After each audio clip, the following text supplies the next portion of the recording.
What's up, and welcome back to the Knicks Cave. I'm Jan and Nick Fan, your host, and let's get right into it. But before we do, don't forget to hit that like button. Don't forget to subscribe.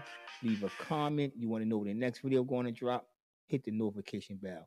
All right, let's get into this video real quick. New York Knicks fans, should I say? New York Knicks fans. I know last night we just getting over that loss, that poor bullshit call. As I said, I really don't like the curse, but every now and then one will slip.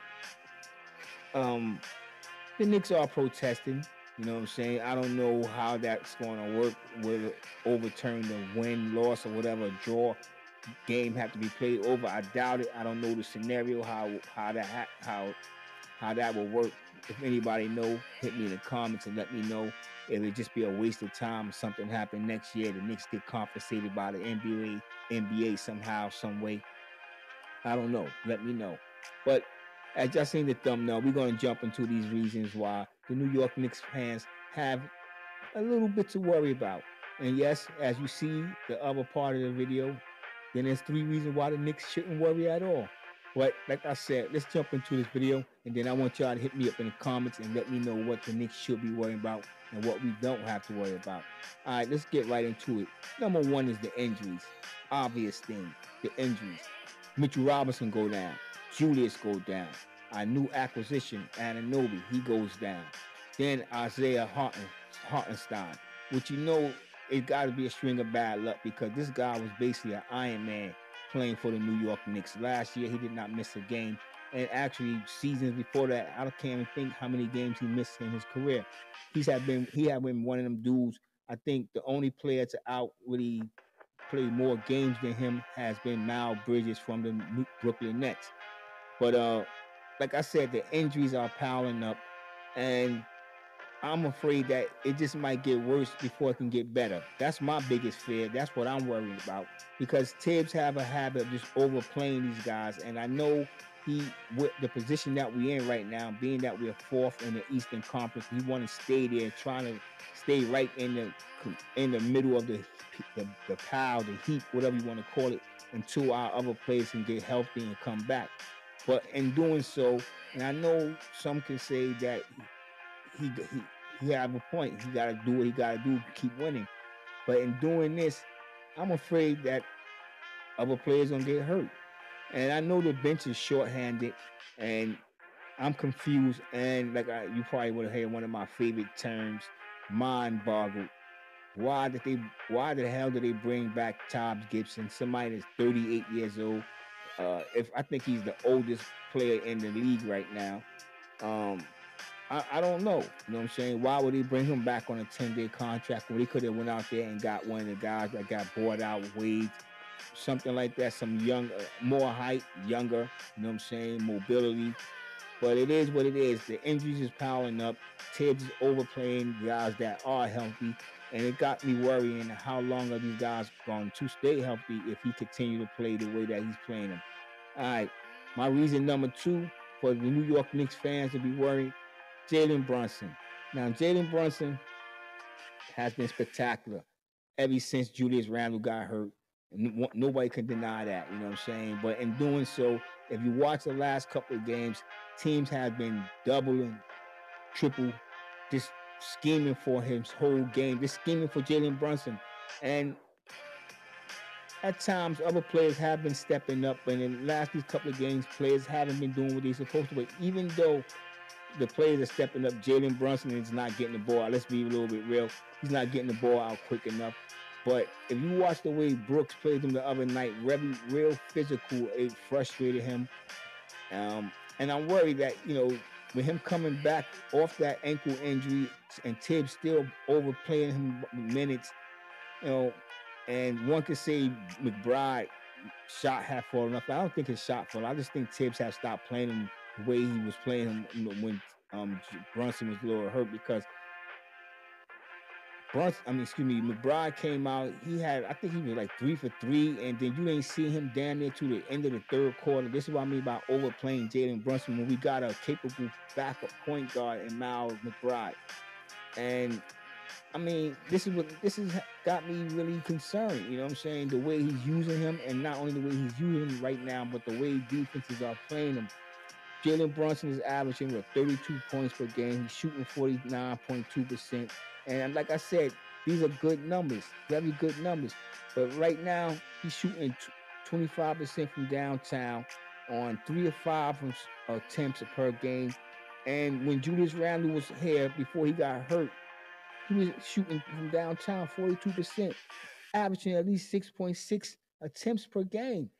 And the shot selections that he's taking right now is, I'm not saying they bad, but some are very questionable, and he's being forced into that position because Julius Randle is not there, and teams are piling the defense on. And this got me. I want to say one thing, like for all y'all who talking about let's trade Julius Randle. As you see how the defenses and teams are now starting to just pound Jalen Brunson, with him not having a real capable scorer other than Donovan Cheezel.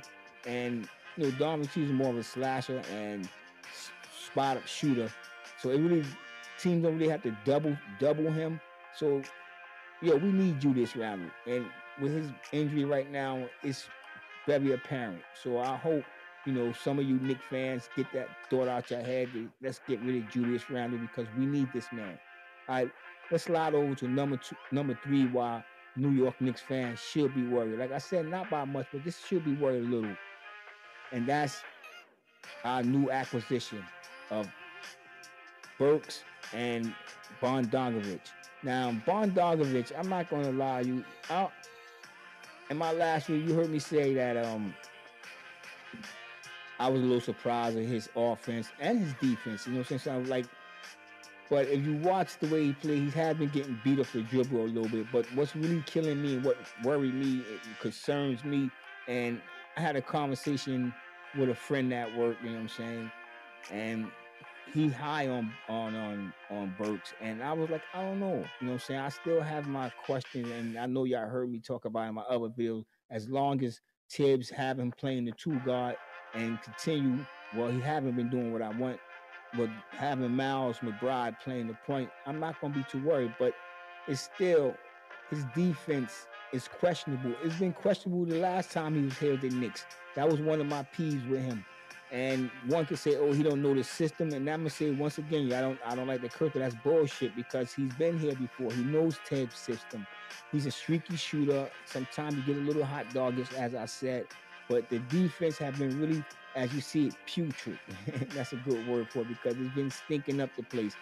Um, and with the All-Star break coming, maybe it'll help the team get to know one another better and rely on each other, know where they're gonna be at on defenses, position wise, something gotta change with these 2 guys. I mean, coming in the trade, as I said, I'm know a pretty a couple of y'all said it and thought it that these 2 guys are not the best defensive players in the league. I mean, subpar at most. But I thought at least they can been masked, hitting in Tibbs' defense. And I know that's a little contradicting myself as much as I complain about Tibbs' defense. But I thought it would have helped them. Bogdanovic, to me, he's not that bad as Burks. Burks, historically, since he coming in the NBA, his defense has been suspect. Tell me what y'all think in the comments if y'all agree with me or not. Worry. No worries, man. Players are coming back. Same players that I just got finished talking about being hurt. I know Julius Randle is speculating how long he will be when you think about the All-Star break. But if you think about the All-Star break, it will give the team well-needed rest. That's the players that are healthy. But then Isaiah Hartenstein, he should definitely be back by the time we come back from the All-Star break. Achua will probably have a couple of more weeks there, before he come back.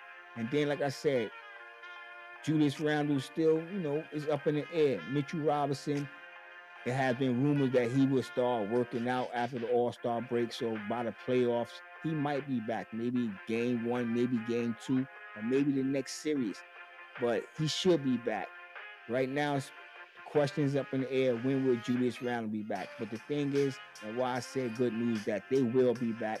And if the players can keep the momentum, I know we're on a losing streak right now, but if we beat the team that we're supposed to beat and then beat teams that, people don't give us a chance to, and just stay in the mix right now in that fourth seed in the East, we should be at full strength. Players should be well acclimated to the system. Bogdanovich, and for one, because Burks, this is his second time around. He should be knowing what Tibbs want to do. Like I said, no need to worry. I know I brought up three scenarios which had your hearts pounding, but there's really no need to worry because our superstar Julius Randle will be returning soon. And our defensive anchor Ananobi will be back, and a rebounding machines and Hartenstein and Mitchell Robinson will soon be back.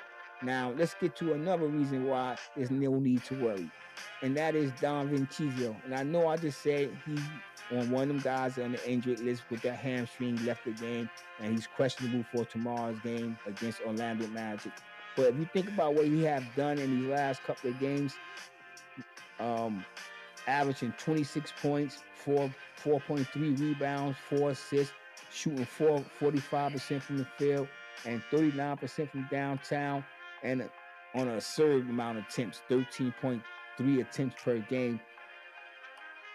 The only player has been better than him in that category has been Steph right now. As I check out the stats, Devin Chizo have been giving the fans hope. And if you think about this, I know when we do get healthy, that Devin Chizo and guys like Miles Brown, they're gonna have to take a back seat to Ananobi and Julius Randle, and their offense is going to take it off. But just knowing that if them guys is having a bad night, we can go to these guys and we can have offense. And I'm gonna say it again. I stress. I don't know why people keep thinking the Knicks don't have that offense, but when we get back at full strength and Don Richizio, Dante, that is, I'm gonna stop butchering the man name. He could be a player that come off the bench. He can probably be a candidate for 6 man. I know Emmanuel Quickly, when he was here, that's what everybody was talking about him, but he could be that guy that take over that position for Emmanuel Quickly, in my opinion. All right, now let's get to the last but not least, but very refreshing because somebody hit me up in my comments and was like, "You kind of high on this guy," and that's right. That's a Chua. Now you look at what Achua been doing right now. I know you say, okay, he's only averaging 7.5 points a game, but in his last few games, his last few games, he's been averaging 13 points, 10 rebounds, 1.3 steals, 1.9 blocks. He's shooting 53% from the field, and I know, like I said, it's still unclear, like what is his job. What he gonna be? What would Tibbs do with him once the team get back to full strength? Coming off the bench, like I said in my last video, I would like to see Tibbs go to a 10-man rotation. I think it would help us out a lot and probably cut back on injuries and keep the guys fresher. But we're gonna have to see because, like I said, things things to worry about, injuries, but players will be back soon. We getting the All-Star break that gave us a little rest. Help Jalen Brunson with that ankle injury. He can come back. Hopefully that hamstring that's bothering down Dante will be gone. It's 8 days. That's a long time in the NBA. Guys can just relax. I know Jalen Brunson is in the All-Star game. He's competing in the three-point contest. So he's gonna be a little busy for this All-Star break this weekend, but he should be able to get at least 4 to 5 days in there for rest. Maybe, let's be honest, let's be real, 4 days, maybe 3 days of rest, and come back a little bit rejuvenated. The other guys, they should be out there just relaxing. Some guys working on their shots and just come back, with the mindset that we got to hold the fort down to our guys, to the team get fully healthy 100%. You know what? Tell me what y'all think in the comments. You know what I'm saying? I'm looking forward to hearing y'all comments. And with that being said, I want everybody to stay safe, stay healthy. God bless and peace.